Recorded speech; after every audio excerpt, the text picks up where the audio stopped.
Connor, thanks. Time now is 6:46. About 18 hours from now, the Department of Homeland Security is set to shut down. Congress has not come to an agreement on a funding deal, and as the stalemate on reforms to immigration and customs enforcement continues between Republicans and Democrats. Our Scripps News Group congressional correspondent Nathaniel Reed live with us this morning.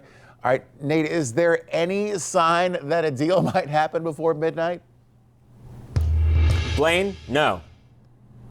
I'm kidding. I've got more to say to you. But the reality is Congress has left town. They're not here anymore. They left yesterday afternoon. They're gone on a week-long recess. All the while, there's this midnight Friday deadline to fund the Department of Homeland Security or risk a partial government shutdown. And the reality is lawmakers are not going to meet that deadline simply because they're not here. There's a whole handful of lawmakers that have gone over to Germany for the Munich Security Conference. They're expected to be there for several days. So a lot of questions just about what is going to happen here and whether these negotiations will continue in good faith between the White House and Democrats about possible changes to the Department of Homeland Security. Now, there's a whole bunch of agencies of the federal government that could go unfunded as a result of this partial government shutdown.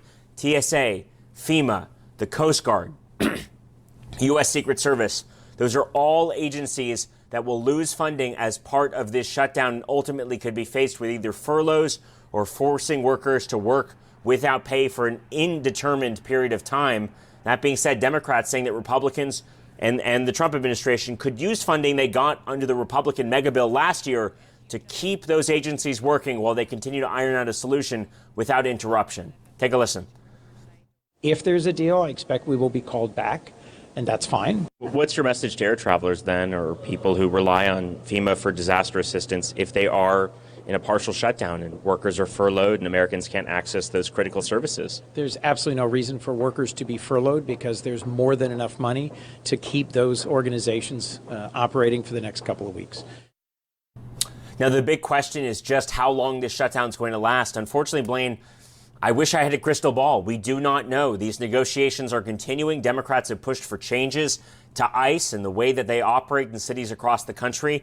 Not a lot of indications the Trump administration is playing ball on some of the major structural reforms that Democrats are looking for, like banning masks, requiring body cameras, banning roving patrols, requiring judicial warrants to conduct immigration raids. If they can't see eye to eye on these issues, we could be in a long government shutdown, partial government shutdown that could have certainly a lot of effects on air travelers and other government employees.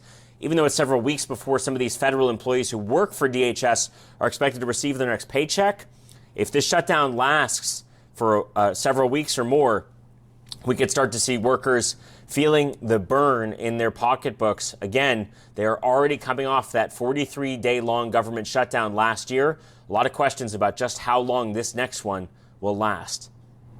Yeah, here we go again. Nathaniel Reed for us live.